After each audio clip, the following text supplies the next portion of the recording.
Хан Куштау. Это было громкое такое событие, всероссийского, даже многие мировые СМИ об этом написали, всероссийского масштаба, да. Но мало кто знает, что до Шихана Куштау борьба шла за Шихан Таратау. Это тоже один из шиханов, очень уникальный, имеет статус памятника природы. И БСК Сода активно лоббировала, чтобы этот Шихан Таратау отдали им в разработку. И лоббировала она это через своих людей в правительстве Республики Башкортостан, в администрации.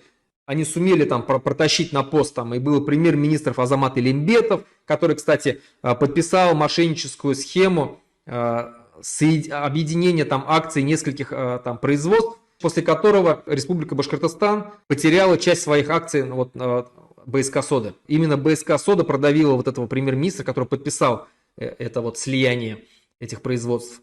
Потом там был начальником вот этого Аббаса Галямова был такой Владимир Балабанов. Тот проработал какое-то время и ушел со своей должности. И где он оказался? Оказался в совете директоров БСК Сода, где получал по 1 миллиону в месяц.